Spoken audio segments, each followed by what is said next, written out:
Not a surprise, but Stephen A. Smith has found himself being discussed ad nauseum after LeBron James went on McAfee's show and touched on the subject. However, while Smith has lied multiple times in the process, it appears he has told another lie, this time regarding Donald Trump. So I don't know if Stephen A. Smith is joking about running for president, but the other day he appeared on CNN with Jake Tapper, and he told this story. I want you to listen. Then I'm going to tell you the truth about it, because it's actually pretty preposterous. Here's that clip. In 2014, Donald Trump wanted to purchase the Buffalo Bills. The price tag was about $1.4 billion. According to my sources, he had about $1.1 billion. And he called me to talk to me about his desire to own the Buffalo Bills. This is the last time we ever spoke. And he said to me, and I'm quoting, Jake, he said, talking about the NFL owners, if them MFers get in my way, I'm going to get them all back. I'm going to run for president. And sure enough, that's what happened. He didn't get the team. And because he didn't get the team, he turned around and he ran for president and he won. So the NFL jokes with me all the time. So it's our fault. It's our fault that he's the president. Like, yeah, maybe. Jeff Pearlman's response would go as follows. Okay, first of all, that's ridiculous. Like, that's actually a ridiculous story, and I don't believe him. I actually think Stephen A. Smith is making up this story. Number one, according to my sources, he had about $1.1 billion. For my USFL book, Football for a Buck, I researched a lot about Trump and football, including his efforts to, at one point, he decided not to buy the Dallas Cowboys because he didn't think it would be a good investment. He looked briefly into buying the Baltimore Colts before the Irsay family moved them to Indianapolis. And he also put up a fraud effort to get the Bills. That was just for attention. It was total nonsense. He didn't have the money. It wasn't a serious bid. Everyone with the Bills knew it wasn't a serious bid. The reigning owners knew it wasn't a serious bid. He didn't have the financial backing.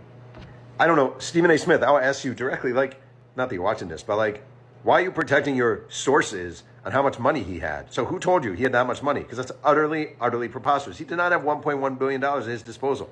Period. Either your source is him and he's full of shit, which is probably the case, or this is just nonsense. I'm sorry. There was never a realistic chance of Donald Trump buying the Buffalo Bills. Never, ever, ever. He wanted the attention. His goal when he was in the USFL was to get a team in Manhattan. He bought the He bought the New Jersey Generals from J. Walter Duncan, and the plan was hopefully get them absorbed in the NFL. Jets had moved to Queens, Jets had moved to Jersey, Giants were in Jersey. They could go play in Shea and then build a stadium in Manhattan. That was his plan. He didn't want a team in Buffalo. He didn't want to be based in Buffalo. He had no interest in that. I mean, come on, man, just do your research. Honestly, just do your research. It doesn't take that long. And this actually bothers me, and I'll just, I'm not a big fan of Stephen A. Smith. It's not because I don't respect his longevity. I actually do. It's because this is bullshit. Like, this is not journalism. Who the f*** are your sources, my sources? You don't have any. Hey guys, quick break in the action. I have a new show coming out called The Rick Strom Show. It is going to be awesome. I'm interviewing musicians, athletes, producers, writers, journalists, authors, sports doctors. Go check it out at youtube.com/@TheRickStromShow. Also be sure to throw me a follow on Instagram, Threads, Blue Sky. It can all be found in the description box below. Thank you. Here's why I trust this guy. Okay? He has put forth well-researched, like hundreds, probably at this point, thousands of sources in order to put out books so he doesn't get sued.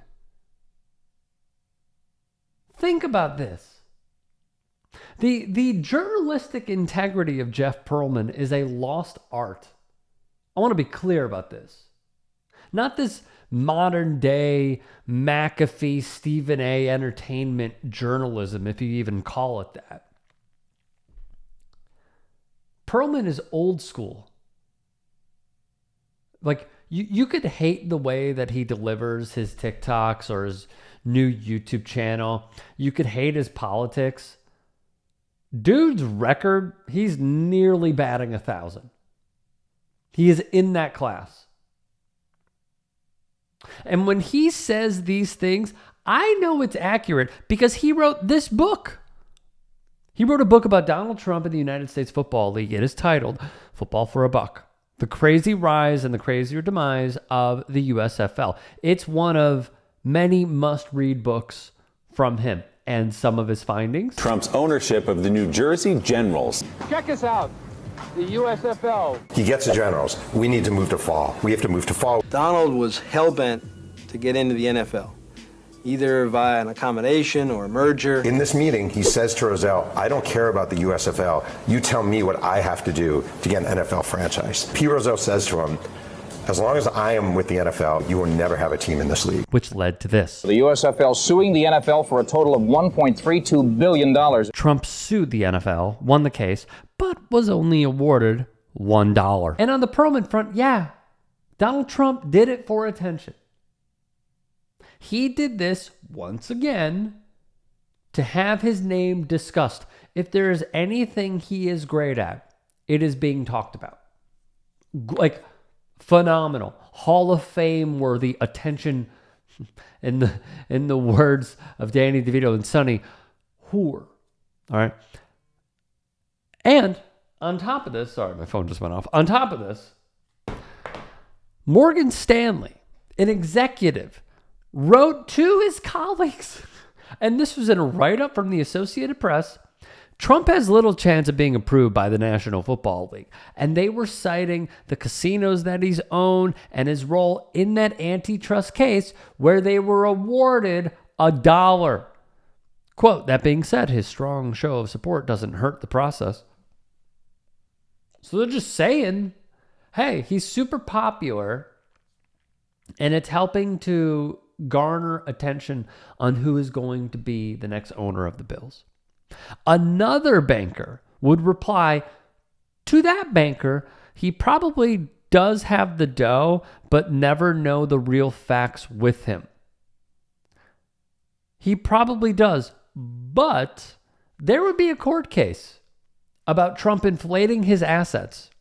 He also, it appears, intentionally submitted a lower bid. Me personally, I would say, that's a little suspicious. Do you not want the team? Maybe you're both benefiting from media attention. Then in early 2014, bankers at Morgan Stanley would meet with officials in the National Football League. When it came to Trump, the upshot of the conversation was question his liquidity and ability to get votes from the other team owners in the approval vote. And that's per the Morgan Stanley email. It also said the league would want to examine management contracts for any Trump-branded casinos to see whether he had any influence, even if not ownership. They go on. 2 months later, Trump had not provided his financial documents. Another red flag in this entire process. And his bid was not the highest. Still, the bankers prepared talking points that told him his bid was below others, but you could prevail if during the diligence process you can move up in value. He didn't do it. Why didn't he do it? Because he didn't have it. He didn't have enough. I don't know, man. I'm thinking about this more and more, and all the LeBron stuff with Stephen A. invoking Kobe, but then the way that he goes about, he also said Nolan Richardson passed away. Nolan Richardson did not pass away. But then, like, what are you doing, man? Like, I lean on the respected, accredited journalists like a Howard Bryant, like a Jeff Pearlman, like a Dave Zirin. Like, I agree with Jeff that this is not journalism. This is just Stephen A. wanting to continue having the loudest megaphone possible because quite literally his career depends on it. He has to continue being in front of us at all times. And that is why when he was negotiating his contract, he wants to have a bigger role in the NFL shows on ESPN. Pass. You have your own show, okay? You have your EP credit with ESPN on First Take. Like, how much more do we possibly need from this guy who, when he doesn't like what an athlete says, threatens them? You should be happy that I didn't get into this and I didn't get into that. You're threatening athletes. And a lot of the things that he says are just wrong.